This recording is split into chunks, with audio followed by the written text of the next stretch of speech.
Avant de commencer, je tiens à vous féliciter d'avoir cliqué sur ce podcast et je tiens à vous saluer.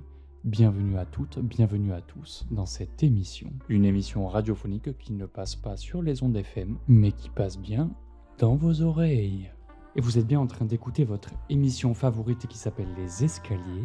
Et aujourd'hui, c'est le troisième épisode, si tout se passe bien, qui s'appelle Aux sans-culottes. Parce que ce titre-là est celui de la nouvelle que j'ai décidé de vous lire aujourd'hui. C'est pas vraiment une nouvelle dans le sens où ça raconte une histoire, mais on va plutôt dire que c'est très autobiographique, très clairement. Ça ne se cache pas. Et c'est un texte qui a été publié pour la revue Chemin Faisant. Et initialement, c'est, on va dire, un petit condensé de ce que j'écrivais sur les forums, mais pas des forums d'écriture, mais des forums d'alcooliques. Vous êtes en train d'écouter le témoignage de quelqu'un qui ne boit plus d'alcool depuis 7 ans déjà maintenant. Alors vous pouvez m'applaudir, vous pouvez me houspiller, mais qu'importe, ce qui compte c'est que je sois heureux aujourd'hui et je pense que je le suis. Ce site-là, il est créé en 2 parties. Il y a un qui est très explicatif sur qu'est-ce que c'est l'alcool, qu'est-ce que c'est une consommation excessive et cetera. Très pédagogue en tout cas, mais également il y a une autre partie forum. Il y a 2 branches, il y a tout ce qui est pour les gens qui veulent aider ou qui essaient de comprendre un peu ce qui arrive à quelqu'un de leur famille. Donc ça peut être, la femme, un époux, un mari, un enfant, un père, un sœur, une frère. Et voilà, et il y a toute l'autre partie qui va aider les consommateurs. Il y a des gens qui sont plus dans une démarche d'apprentissage, de compréhension et il y a beaucoup, on va dire, de premiers postes et c'est un site qui m'a beaucoup servi et je m'en suis plutôt servi comme un journal intime plutôt que d'entamer des réelles conversations avec les gens. On va dire que je postais une petite update dans le fil de discussion que j'avais ouvert et je m'intéressais très peu aux réponses et j'apportais des petites actualités, en tout cas, voilà. J'ai écrit sur ce forum pendant 3 ans, peut-être même un peu plus. Je sais que je me souviens d'avoir, posté, mon premier truc en 2015 et je sais que j'ai arrêté définitivement l'alcool, en tout cas mon dernier verre d'alcool, ma dernière cuite, c'était en 2018, au mois d'août. Il y a quand même 3 ans qui sont passés et sachant que pour que j'aille sur ce forum la première fois, il y a bien plusieurs mois, plusieurs années qui se sont écoulés aussi de questionnements et de questionnement. Alors, bien que ce texte parle beaucoup d'alcool et quasiment uniquement de ça, vous allez voir que l'histoire, en fait, c'est le témoignage d'un homme alcoolique qui se demande si c'est une bonne idée pour lui d'ouvrir le bar de ses rêves. Parce que lui, ce qu'il a envie de faire plus tard dans la vie, c'est ouvrir son propre bar. Peut-être à l'image de son bar préféré, celui qu'il a, je pense, amené dans les tréfonds de ses consommations. Alors, ce n'est pas un personnage parce que c'est autobiographique, mais quoi qu'il en soit, je sais que je l'avais signé avec un autre pseudonyme. J'avais utilisé celui avec lequel j'avais écrit au tout début, mais celui pour lequel on ne me connaissait pas en tout cas. Alors, on va quand même, malgré le thème du texte, s'amuser à aller chercher toutes les références qu'il y a à l'intérieur. On va se servir d'internet, notre outil, à chaque fois et vous allez pouvoir m'écouter, vous raconter tout ça. Voilà. Alors sans plus attendre, en essayant de garder quand même un petit dynamisme dans la voix, peut-être un peu plus que l'épisode précédent, peut-être un peu moins que le suivant, mais je me suis aperçu qu'il fallait avoir un peu plus d'entrain peut-être pour pouvoir retenir votre attention. Car nous ne sommes pas en train de faire un cours soporifique, mais nous sommes là pour vous divertir initialement. Je ne voulais pas vous faire dormir, moi, mesdames et messieurs, mesdemoiselles. Alors, sans plus attendre, nous allons passer à la lecture de ce texte qui, je vous le rappelle, s'appelle Aux sans-culottes. Vous aurez quelques explications d'ici quelques lignes, hein, ne vous inquiétez pas. Allez, à 3, 5, 4, 3. Tombe-t-il sous le sens qu'un alcoolique veuille ouvrir son propre bar? Mais que demeurerait-il alors de l'incongruité de la situation si ce dernier était un consommateur abstinent? Il prendrait certes le risque de tomber ivre-mort derrière son zinc face à des clients consternés, mais pourrait être le meilleur tenancier puisqu'il le ferait avec amour. Alors, alcoolique résigné ou abstinent par intermittence, quoi que je sois, je donnerai à mon bar le doux nom de Aux sans-culottes. Alors, si vous le voulez bien, tradition oblige, nous allons voir ce que est un sans-culotte. Et bien évidemment, pour toute définition, il faut aller sur le site CNRTL. C'est là que se trouve la qualité, la précision. Donc, le sans-culotte, c'est un nom masculin. C'est une appellation sous la Révolution française des révolutionnaires les plus engagés. C'est-à-dire qu'en fait, la définition est très courte, même peut-être un peu trop, c'est le nom que se donnaient les révolutionnaires de 1793 qui portaient le pantalon au lieu de la culotte courte. Mais pour avoir plus d'informations, pour que ça soit un peu plus clair pour vous, en fait, il faut juste aller sur Wikipédia, c'est beaucoup plus simple. Laissez-moi cliquer en deux trois temps. En fait, surtout, c'est que c'est l'aristocratie qui portait les culottes et donc en fait, le pantalon, il était lui utilisé par, tout ce qui était, paysans, artisans, les gens qui faisaient les basses œuvres, on va dire, en tout cas les plus difficiles et donc pour manifester leur mécontentement et en tout cas pour, se dissocier de toute cette bourgeoisie et cette aristocratie, ils ont dit que eux ne portaient pas de culottes, donc les sans culottes. Bref, c'est un tout petit peu long, mais l'inspiration du nom du bar était une réelle idée que j'avais eue parce que oui, mesdames et messieurs, mesdemoiselles, c'était bien le rêve initial que j'avais d'ouvrir mon propre débit de boisson. Et alors, je pense que je vais peut-être expliquer plus tard pourquoi ce titre. On va attendre la suite du texte, si vous le voulez bien. Cela fait quelques années déjà que j'avais l'ambition d'ouvrir mon débit de boisson, pourtant ce ne fut que très récemment que j'ai décidé de prendre les choses en main, lorsque, à force de coups d'épée dans l'eau, l'on me bouscula à coups de pied au cul. Monsieur l'auteur, je félicite cette formule que je trouve magnifique. À force de coups d'épée dans l'eau, l'on me bouscula à coups de pied au cul. Pour les plus lents et pour ceux qui ont un peu plus de retard à l'école, des coups d'épée dans l'eau, ça veut dire en fait que on fait des choses pour rien. On s'active, on s'épuise et il n'y a aucun résultat parce que, amusez-vous à trancher de l'eau, ça n'a que très peu d'effet. Un peu comme ce qui arrivera aux traînards qui, l'heure de la fermeture sonnée, voudront encore s'en envoyer un derrière la cravate. Je parle bien évidemment de mettre des coups de pied au cul. Au sans-culotte, la lumière tamisée tirera vers un rouge amaretto, petite référence à un alcool. Certains murs seront recouverts d'anciennes tapisseries, alors que d'autres le seront de ciment. Il y aura les petites peintures des soldats napoléoniens de mon enfance, tout un tas de plantes que je disperserai. Je mettrai les meilleures assises pour que l'on puisse imaginer en faisant attention à ce qu'elles ne jurent point avec l'ambiance que tout un chacun viendra rechercher. Alors je pense que le haut sans culotte est très fortement inspiré de ce que je dis, les petites peintures des soldats napoléoniennes de mon enfance. Malheureusement, c'est une émission radiophonique qui ne passe pas sur les ondes FM, mais vous n'avez pas l'image. J'avais accroché dans ma chambre quand j'étais petit. C'était des dessins, je dirais pas de l'aquarelle, mais en tout cas c'était assez ancien pour que ça soit fait à la main, antique et magnifiquement vieux. Le papier avait vieilli.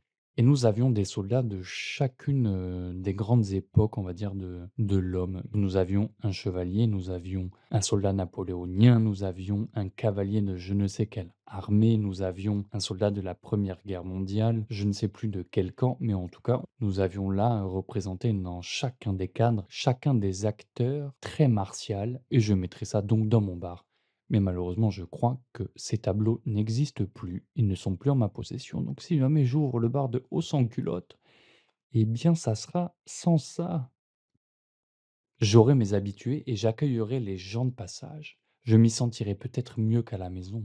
Ah bah évidemment. Une poutre apparente barrerait le fond de la pièce pour me rappeler celle qui m'a obstrué la vue pendant des années, celle-là même qui m'empêcha de constater ma déchéance. Expression française, poutre dans l'œil. On voit la paille dans l'œil de son voisin, mais pas la poutre dans le sien. Bon, cette formulation est très moche, mais voilà la petite référence. C'est-à-dire que tout le monde a un problème sauf moi. Mais ça, je le savais pas. Et j'avais pas vu que j'étais en train de sombrer, doucement, vers quelque chose de monstrueusement laid. En effet, j'avais laissé choir un voile pudique sur ma consommation d'alcool, qui était au fil du temps devenue aussi démesurée qu'indispensable. Oui, monsieur, parce que quand tu bois dès 8 heures du matin ou que quand tu vas travailler, tu mets de l'alcool dans une brique de jus d'orange et que tu bois ça sur le trajet, je pense que c'est démesuré et indispensable. Enfin non, tu aurais pu t'en passer, mais tu ne pouvais pas.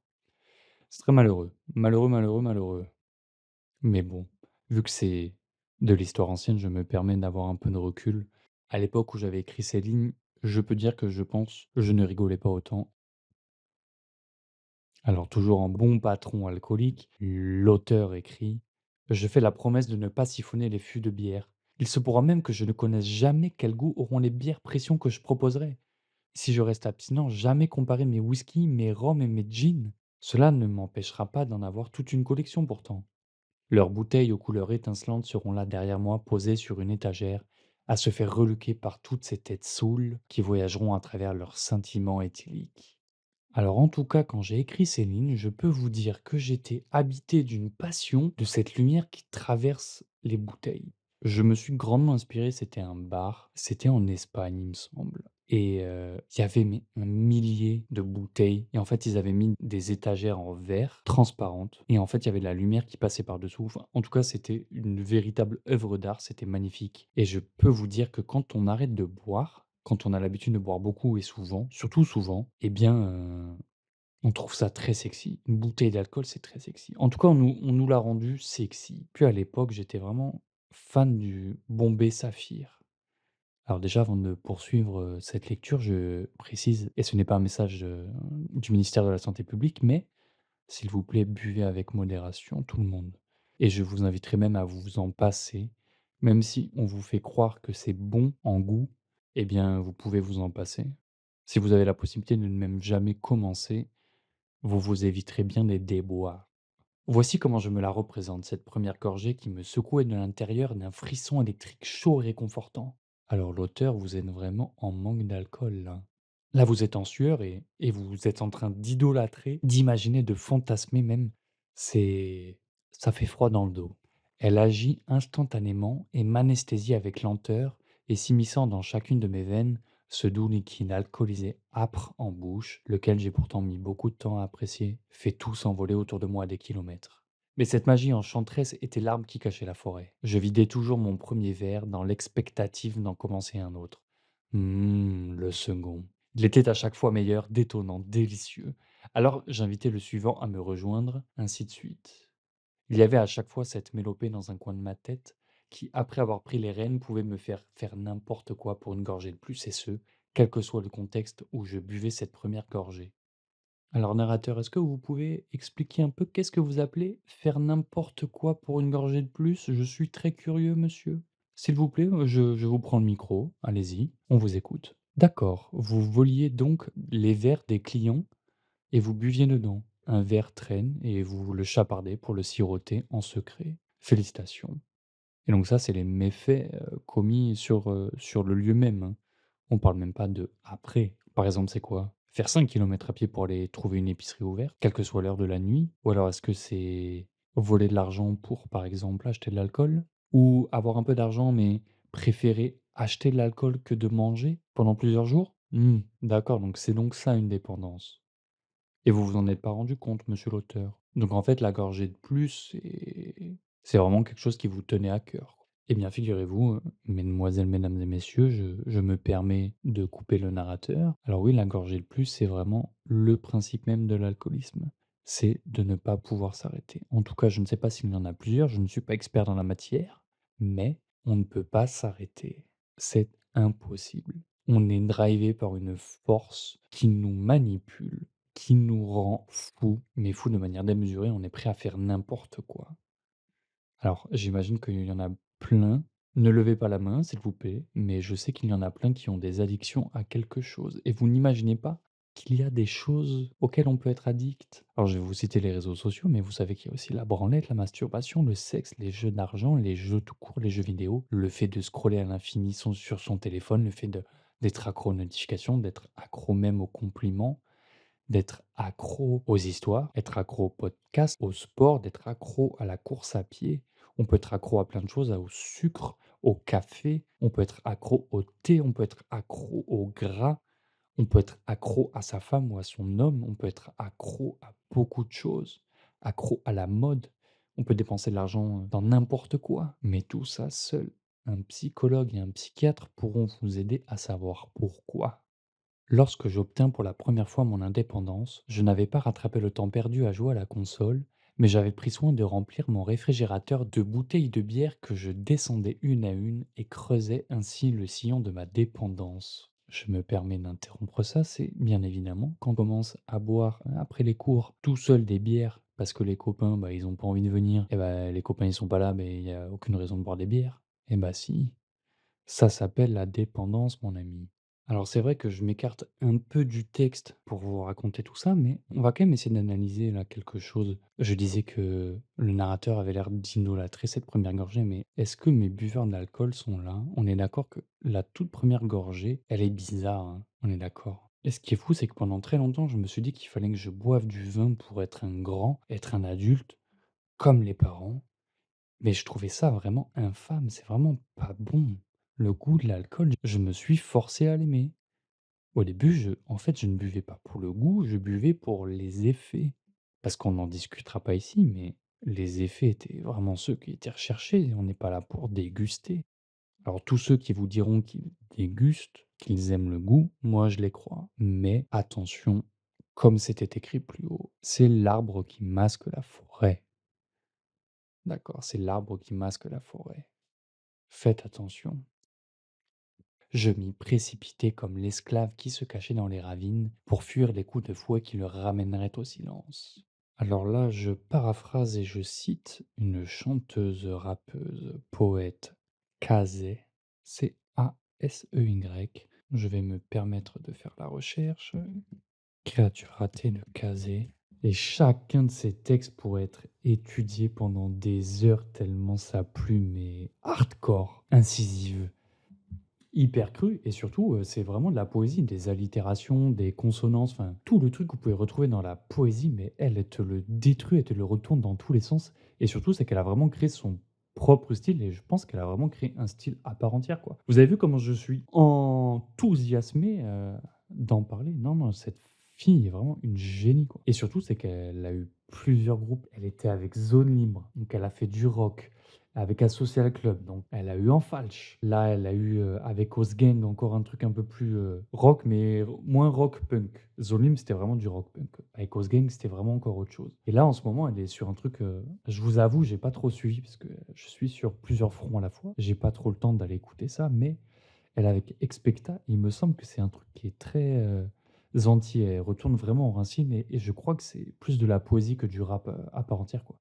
Mais cette meuf est une tueuse, vraiment une tueuse et surtout, bah, pour ceux qui connaissent pas, sa carrière s'est vraiment basée sur, le fait de prôner les inégalités sociales, des banlieues à l'époque, parce que cette dame a quand même quelques années déjà maintenant et surtout ça a été une des premières res personnes à vraiment parler de tout le passé des Antilles, en fait, de comment étaient traités les noirs, bah, justement la traite négrière, ne mâchons pas nos mots. Donc voilà, donc elle se sert de ce biais-là pour vraiment cracher sa haine et pointer du doigt toutes les inégalités et toutes les atrocités qui ont été commises et qui continuent d'être commises aujourd'hui. Vraiment Kazé, si vous aimez les femmes, si vous aimez le rap, si vous aimez la poésie, vous pouvez aller découvrir et je vous assure qu'en vous penchant un peu sur, son travail, vous allez aussi découvrir tous les gens avec qui elle a collaboré, qui ont, ce même verbe. Moi, je vous citerai surtout Virus aussi et Virus a fait un morceau, qui parle d'alcoolisme justement. Marquis de Florimond. Voilà, je me suis permis d'aller faire la recherche. On pourrait en faire une émission à part entière à décortiquer toutes les comparaisons, les litotes qu'il fait et tous les trucs comme ça, quoi. C'est fou. Ah, le rap, vraiment, le rap à texte, c'est ma came, vous n'imaginez même pas. Même pas. Et c'est peut-être pour ça qu'aujourd'hui, déjà, j'ai un micro entre les mains. C'est pas anodin, la pomme n'est pas tombée à côté du pommier. Bon, je vais faire tomber le quatrième mur pour les plus lents d'entre vous. Le quatrième mur, c'est, vous savez, c'est entre une scène de théâtre et le public. Donc vous avez deux murs sur le côté, le mur du fond, et le quatrième, c'est vraiment le territoire entre ce qui est joué et le public, la vraie vie. Je vais faire tomber le quatrième mur et je vais vous expliquer que là où j'habite, je n'ai pas la Wi-Fi et encore moins la fibre. Et donc en fait, je suis sur une connexion 4G là et je n'arrive pas à vous trouver le morceau. En fait, je n'arrive pas à télécharger. Mais je peux quand même avoir accès sur le site genius.com aux paroles. Donc nous étions sur le morceau de Kazé, Créature ratée, l'album Libérer la pète. Attendez, attendez, attendez, attendez, attendez. Je pourrais même essayer de vous le rappeler, mais bon. Chers clients, clientes, ne vous arrêtez pas à cette laideur criante. Les jungles de l'Afrique, lointaines et luxuriantes, nous offrent des spécimens de différentes variantes. Leurs femelles sont fertiles et vaillantes, dociles et idiotes font elles-mêmes leurs paillotes. Les mâles ont côtoyé éléphants et coyotes, nourris de chasse, de pêche et de cueillette. Éloignez quand même vos fillettes. Parfois le sauvage plonge dans la démence. En rage peut réduire un humain en miettes, mais le passage du fouet le ramène au silence. Elle décrit c'est un mélange, en fait. Elle va mélanger la vision de l'homme blanc de l'époque qui était portée sur l'homme noir et elle le mélange avec sa propre vision qu'elle a de la négritude, pour, citer Aimé Césaire. Damas et il y avait aussi Léopold Sédar Senghor. Je vous invite à vous renseigner également sur ces 3 personnes-là et vous pourrez ainsi comprendre beaucoup de choses. Mais surtout, c'est qu'il faut que tout le monde sache et tout le monde l'intègre et puisse le digérer et puisse avoir ça comme base, en fait. Il y a manger, dormir et respirer et il y a connaître tout ça aussi, point et parenthèse fermée. Cette très grande digression qui, comme c'est le but de cette émission qui, je vous le rappelle, s'appelle Les Escaliers, vous a appris quelque chose et a pu faire, grandir en vous une petite curiosité sur des sujets que vous ne maîtrisiez pas et que vous avez envie d'approfondir, en fait. C'est vraiment ça le but de cette émission, ce n'est pas de m'écouter lire des histoires. On vous le rappelle, on vous le rappelle. Alors mes petits intellos qui se cachent là parmi mes auditrices et mes auditeurs, si je vous demande à quelle phrase on s'était arrêté et pourquoi est-ce que je vous ai parlé de tout ça, de cette chanteuse de rap et de négritude? Eh bien, c'est juste parce que je comparais ma dépendance à l'alcool au fait que des esclaves se faisaient fouetter. Alors reprenons le texte, et la phrase pour laquelle j'avais tiré mon inspiration de Cazet était: Je m'y précipitais comme l'esclave qui se cachait dans les ravines pour fuir les coups de fouet qui le ramèneraient au silence. Alors on poursuit la lecture si vous le voulez bien. Quand je revins chez mes parents, majeurs, vaccinés et alcooliques, et dès que je me savais seul à la maison, ne serait-ce que pour une soirée, c'était avec empressement que je roulais jusqu'à l'épicerie pour recharger les batteries. J'ouvrais mes premières 75 centilitres de vin et passais des heures devant mon ordinateur à sucer ce que les internets avaient à m'offrir. Je découvrais tout un tas de nouveaux morceaux, je regardais avec mélancolie mes clips de musique préférés, j'ouvrais tout un tas de discussions et tâchais de garder mon verre plein pour me finir jusqu'à m'écrouler ivre-mort. Tableau pathétique, mais vrai. Et pour reprendre ce gimmick qu'on a dans Les Escaliers, pour ceux qui savent et qui ont écouté les 2 émissions précédentes, no cap, true story. No cap, no cap. Pour mes francophones, ça veut dire pas de mensonge, histoire vraie. Et malheureusement, c'est avec très peu de fierté, mais beaucoup d'humilité que je confirme les propos du narrateur. Tout ceci est bien arrivé, c'est pour ça que je vous mets en garde. Quand vous commencez à boire seul, c'est trop tard. En fait, dès que j'étais plus seul, enfin dès que je n'étais plus avec quelqu'un chez moi et que j'avais, mais c'était vraiment même pas 10 minutes après que la personne soit partie, j'allais boire. Alors, je dis les personnes parce que j'ai fait ça quand j'habitais chez mes parents et j'ai fait ça quand j'ai habité en couple aussi. Dès que ma copine partait en week-end, faire ses trucs et que j'étais seul pour 2 3 jours, mais je vous imagine même pas dans quel état j'étais. Et le soir, quand on se téléphonait, et beh, j'arrivais même pas à articuler. Elle me disait: «Mais tu bourré?» Et j'étais là: «Ouais, non, non». Et il y a plein de fois où je me suis retrouvé, enfin je me suis réveillé dans la nuit, allongé sur mon clavier. J'ai jamais pleuré sous alcool. Moi, c'était vrai ça me rendait plutôt bavard, donc on va dire que si j'étais à l'extérieur, j'allais parler à tout le monde et je les embêtais. Et si j'étais tout seul chez moi, bah, en fait, il fallait que je parle. Donc en fait, j'allais, pour ceux qui utilisent ces plateformes, enfin, Messenger à l'époque et tout ça. Et en fait, je parlais à des gens, mais qui s'en foutaient. Et puis voilà, il fallait que je parle. J'étais heureux, il fallait que je communique, il fallait pas que je sois seul en vrai. C'est plutôt ça, ça me rendait loquace et bavard, mais je crois que je masquais une grande solitude. Je masquais une très grande solitude. Certes, il y avait ce besoin de toujours plus, ce que je vous expliquais juste avant. Certes, il y avait ce besoin de toujours plus qui m'y obligeait, mais d'un côté, c'est aussi ce que je recherchais. M'effondrer, de ne plus avoir à m'entendre respirer, arrêter mes apnées, ne plus m'inquiéter de ne pas me réveiller le lendemain, ne plus me poser toutes ces questions, m'endormir. Alors ouais, mais ça je l'ai compris que très tardivement et peut-être même, assez récemment. C'était vraiment ce côté anxiolytique.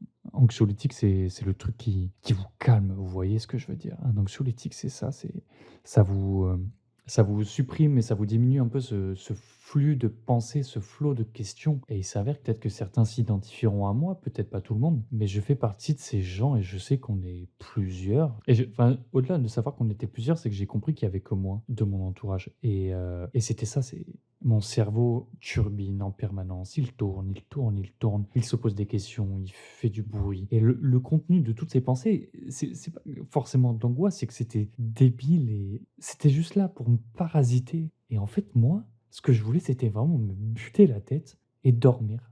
Il y avait que comme ça, si je m'effondrais, je savais que je dormais direct. Et ça, je l'ai conscientisé après.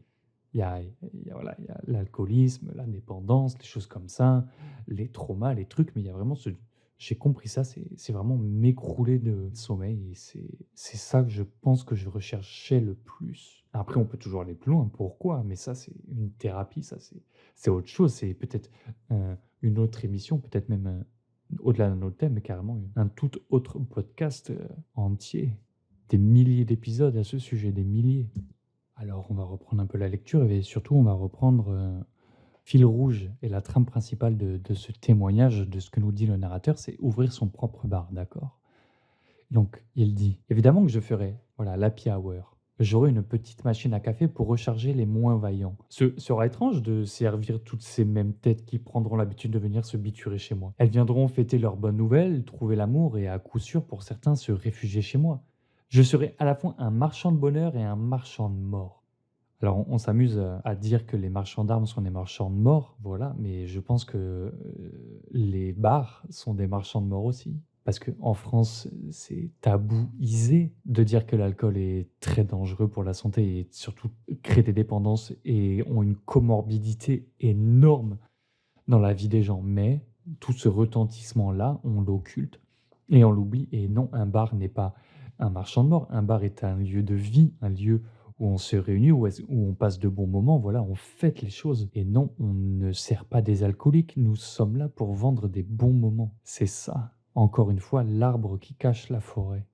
Je les verrai dans tous leurs états, je leur donnerai leur cirrhose et leur pancréatite. Effectivement, le narrateur, si tu deviens barman, c'est comme si tu attachais leurs 2 pieds et que tu mettais à leurs chevilles un boulet et que tu les jetais dans l'océan, tel un mafieux qui voudrait se débarrasser d'un cadavre et qu'on dit: «Il dort avec les poissons». C'est un peu ça. Le narrateur reprend: «J'aime le goût du gin. Je me souviens parfaitement lorsque je dégustais mon tout premier gin tonic. J'étais assis dans un fauteuil club du petit salon de ce charmant hôtel de la baie de San Sebastian, me prenant dans ma veste à coudière pour le nouveau Barbet d'Aurevilly, à gratter sur mon carnet. Je tenais dans ma main ce qui me fit croire que l'alcool pouvait être mondain. Magnifique soirée, j'écris et je bus. Je discutais avec 2 pilotes de ligne alors que nous suivions les dernières évolutions du collège électoral par État de l'élection à la présidence des États-Unis d'Amérique de 2012.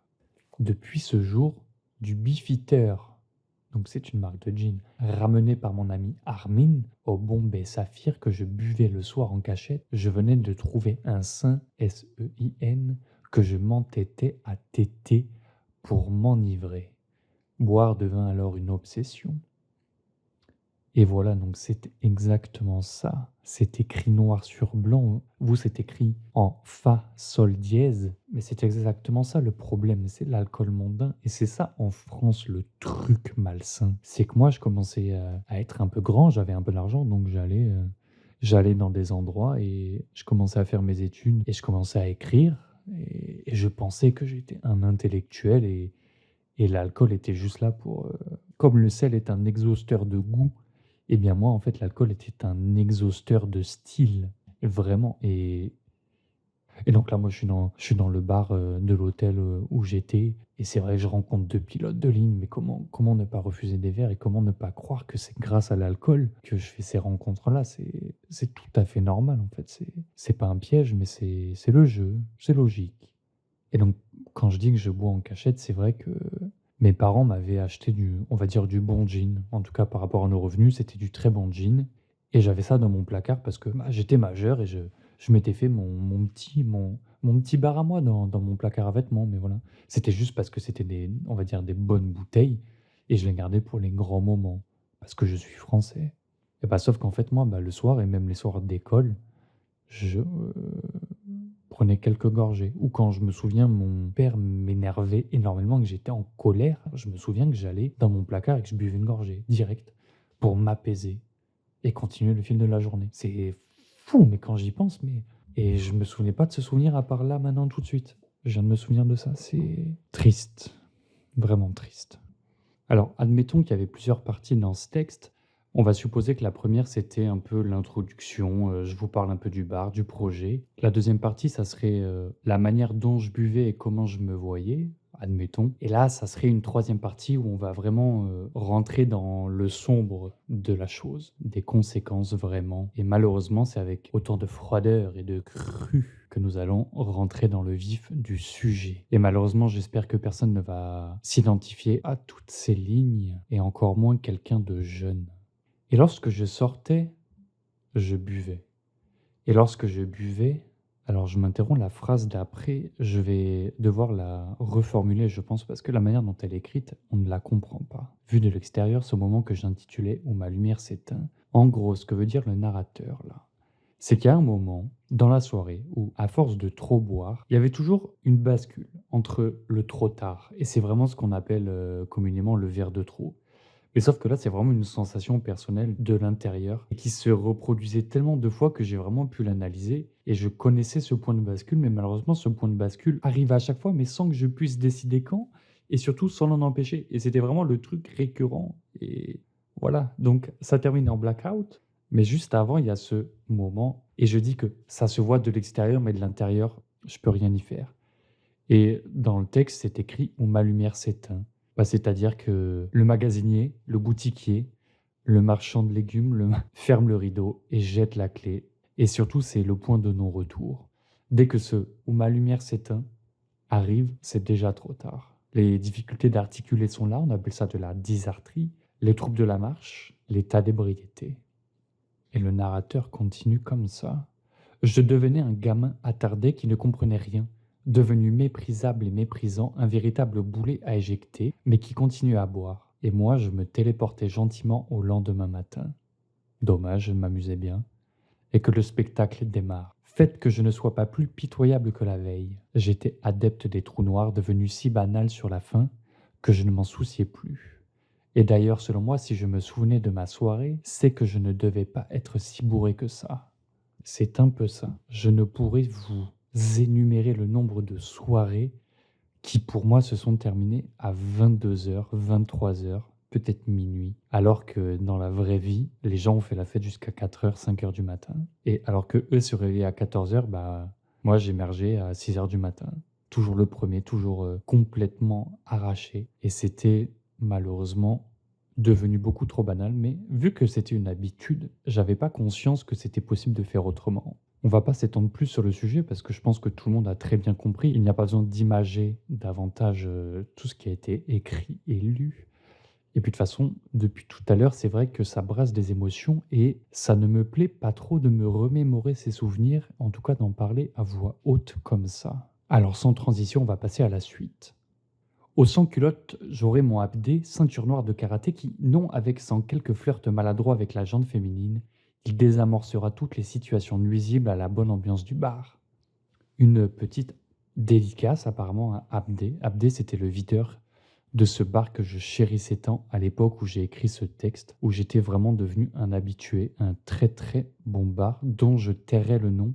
Mais quoi qu'il en soit, on avait vraiment suivi l'évolution de sa cote de popularité, sa notoriété, et on était parmi les précurseurs. Et cet endroit était incroyable, ils avaient vraiment tout compris. Et je vous parle de ça il y a des années. Et c'était vraiment un lieu incroyable. Ou du moins, c'est les émotions que j'y associe. Et donc Abdé, c'était le videur, très très très gentil. Et c'est vrai qu'il aimait bien draguer les filles.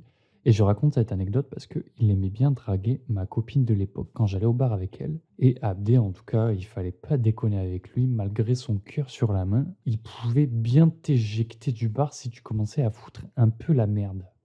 Et donc l'histoire se poursuit ainsi. Je distribuerai de l'eau fraîche pour qu'ils s'hydratent tous. Je leur donnerai des amuse-bouches pour qu'ils s'épongent. Et ça termine comme ça. 2 fois, on m'a viré d'un bar. Plusieurs furent celles où l'on refusa de me servir. No cap. True story, no cap. Ouais, t'as raison. Fanfaronne, fanfaronne. Vas-y, lis plutôt la suite, on va voir qui rigolera le dernier. Le lendemain, on m'en voulait pour quelque chose dont j'ignorais l'existence. Et bah voilà, tu peux la fermer ta gueule alors. No cap, true story. Trou de balle, ouais. Comment pouvais-je trouver du remords là où pour moi il n'y avait eu que du bon? Alors, j'appliquais au passé la règle du zéro souvenir, 100% de déni.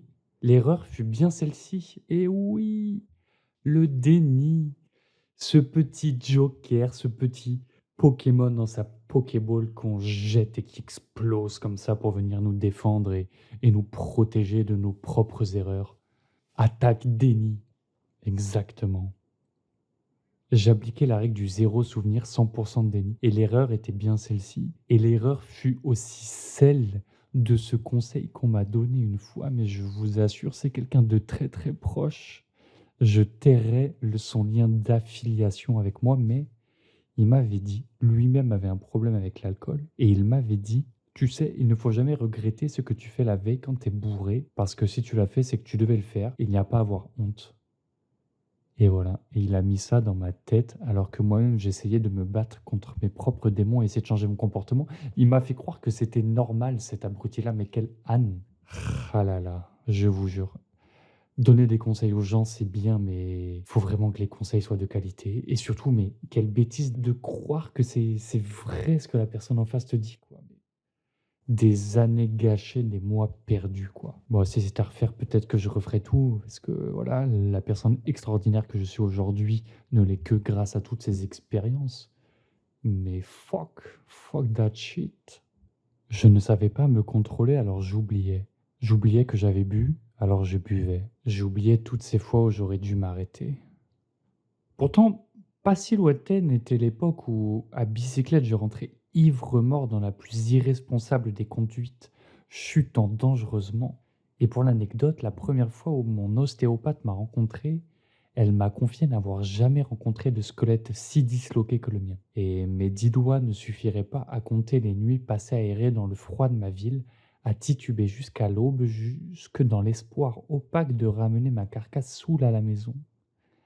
J'allais finir par sombrer dans cette Garonne à qui j'avais déjà par le passé donné une chaussure. Je m'étais endormi derrière le garde-corps et merci à V d'avoir appelé les pompiers pour qu'avec leur bateau ils vérifient si je n'étais pas tombé. J'aurais aussi pu me faire planter pour une cigarette refusée un maluné, et je mis tant de temps à me remettre en question. Rien ne me servait d'électrochoc, alors je cumulais à mes déboires des portefeuilles volatilisés, des portables cassés, des bijoux subtilisés pendant que je piquais mes roupillants sur la voie publique. Et il est écrit dans le texte mot dièse nomisugi. Alors je vous invite, s'il vous plaît, à juste faire une petite recherche. Alors bien évidemment, ne tapez pas mot dièse, ça c'est pour l'effet de style parce qu'on n'utilise pas d'anglicisme dans mes textes, bien évidemment. C'est un hashtag, hashtag nomisugi, c'est du japonais. Et l'image est très parlante et je pense que vous avez déjà vu ça sur les réseaux. Et dans tous les cas, si vous n'avez pas compris le paragraphe qui vient d'être lu, sur lequel je ne rebondirai pas, les photos qui sont associées au nomisugi seront parlantes d'elles-mêmes. Mais je vais quand même vous donner quelques explications supplémentaires, hein, mes petits cocos. Nomisugi, c'était une campagne publicitaire au Japon. J'ai laissé un peu traîner, mais j'imagine que beaucoup d'entre vous ne sont pas allés faire la recherche. C'est pas grave, j'aurais peut-être fait la même chose. Et voilà, en fait, ce sont les gens qui sont ivres-morts au Japon, parce que vous savez qu'au Japon, ils travaillent presque 2 fois plus que nous en France, hein, on va pas se mentir. Surtout, ils commencent très très tôt, ils finissent très très tard. Et en fait, pour eux, l'exutoire de tout ce dur labeur très stressant, parce que vous connaissez un peu la culture japonaise, hein, on ne dit pas non et on donne plus. Mais en tout cas, ça, je pense que ça concerne que, vous savez, les emplois dans la banque, la finance, les grosses boîtes comme ça, hein. Et tous ces gens en costard, justement, bah, ça va être d'aller se biturer la gueule entre collègues de travail avant de rentrer chez soi. Et en fait, au Japon, beaucoup boire, trop boire, n'est pas vraiment mal vu, c'est même plutôt... Non, je ne peux pas terminer cette phrase parce que je pense que je vais dire n'importe quoi. Je ne peux pas parler d'une culture que je ne maîtrise pas. Mais quoi qu'il en soit, si vous êtes ivre-mort dans la rue, vous ne serez pas jugé comme vous pourriez l'être en France ou dans d'autres pays du monde. Voilà, être trop saoul, ne plus réussir à dormir chez soi, ce n'est pas grave. Tout ça pour vous dire que la campagne publicitaire japonaise, en fait, c'était un encadré dessiné sur le sol autour de ces gens ivres-morts qui piquaient leur opinion, comme c'est écrit dans le texte. Ils avaient écrit hashtag Nomisugi. Je ne pense pas avoir bu pour noyer un mal-être. Je buvais selon moi car je m'y étais accoutumé. Et peut-être que lorsque j'aurai commencé ma psychanalyse, mon avis différera, mais pour le moment, je sais qu'il est clair qu'il y avait papa à la maison qui... J'ai toujours bu pour m'amuser, mais avec le temps, oui, je pense que je devais avoir besoin de boire pour m'amuser. Alors j'essaierai de déceler dans mon bar celui de mes clients qui boirait du noir. Boirait du noir, du verbe broyer. Je lui mettrai sa musique préférée et je lui paierai une petite mousse et il sera content. Alors, ce ne sera pas un bar dansant, hein, au sans-culotte, mais j'aimerais peut-être un coin avec un amp ou un gus qui viendrait gratter de sa guitare. En tout cas, moi, voir ma vie sans alcool, c'est un peu comme voir ma vie sans sexe. Ah, mon ivresse, que je t'aime. Alors là, nous allons rentrer en douceur dans ce que j'appellerais la partie moment présent. Le narrateur va essayer de reconnecter le passé à son histoire actuelle d'aujourd'hui et il va vous expliquer quel est l'état des lieux de la chose. J'avais en février décidé que je ne boirais plus. Plus du tout. J'avais évité un certain temps les bars et les gens. Parce qu'ils ne comprenaient pas et il m'était impossible de trouver un juste milieu entre ma façon de boire et comment bien me comporter. Et c'est bien pour ça, et c'est vrai que dans l'histoire, là, le narrateur fait un saut dans le temps et il n'y a pas d'explication sur comment tout le processus de pourquoi il a décidé d'arrêter de boire a été enclenché et qu'est-ce qui s'est passé. Et je pense que ça serait peut-être le but d'une émission annexe. Si cela intéresse des gens, mes auditrices, mes auditeurs, je vous invite à me le faire savoir d'une quelconque manière. Je pense que vous saurez comment.